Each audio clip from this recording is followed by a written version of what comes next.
कन्यादान कविता में माँ अपनी बेटी को शिक्षा देती है, तीसरी शिक्षा देती है कि वस्त्र और आभूषणों को अपने जीवन का बंधन मत बनने देना। कि जैसे शाब्दिक भ्रमों की तरह व्यक्ति भ्रम में आ जाता है, अर्थात किसी की बातों में आ जाता है, शब्द जाल में फंस जाता है।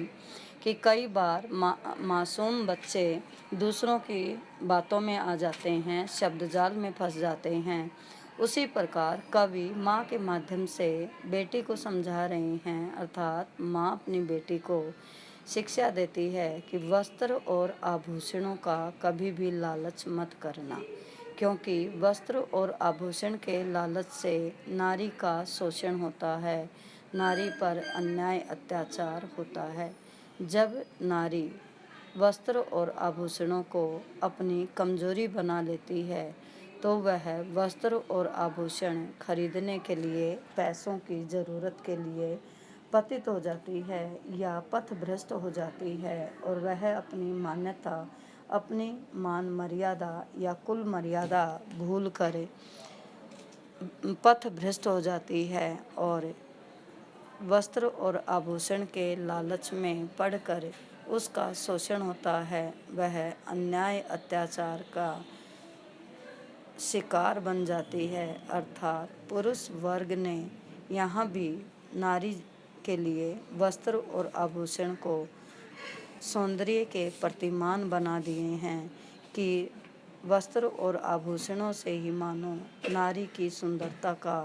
प्रतिमान बनाकर उसकी सुंदरता की तुलना की जाती है या सुंदरता देखी जाती है। और नारी भी वस्त्र और आभूषणों के लालच में अपनी मान मर्यादा भूल जाती है या वस्त्र और आभूषणों के लालच में वह गरिमा भूलकर पथभ्रष्ट हो जाती है और अन्याय अत्याचार सहन करती है। आरंभ में अच्छा लगता उसे वस्त्र और आभूषण, लेकिन जब उसे होश आता है, समझ आती है कि वस्त्र और आभूषण बाहरी सुंदरता है, मानसिक सुंदरता या आंतरिक सुंदरता नहीं है, और इस सुंदरता या इस दिखावे से वह अपना शोषण कराती है, अन्याय अत्याचार कराती है, और उस अन्याय अत्याचार से कई बार लड़की परेशान होकर अपनी आत्महत्या तक कर डालती है। तो माँ अपनी बेटी को समझा रही है, माँ अपनी बेटी को शिक्षा देती है कि कभी भी वस्त्र और आभूषणों रूपी शब्द जाल में, अर्थात इनके लालच में मत पड़ना और अपनी मान मर्यादा का ध्यान रखना, साहसी निडर होकर अपना जीवन जीना, लालच के भ्रम में मत पड़ना, त्याग को महत्व देना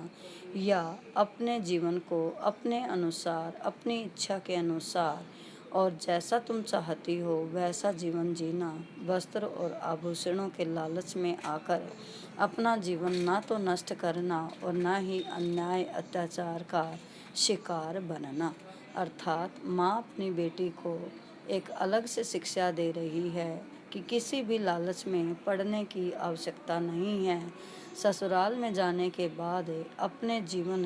के प्रति सतर्क रहना और अपने जीवन को अपनी इच्छा के अनुसार स्वतंत्र होकर जीना, अपने जीवन को ऊंचाइयों की ओर ले जाना, किसी भी लालच में या वस्त्र और आभूषणों के लालच में आकर अपने जीवन को नष्ट मत होने देना।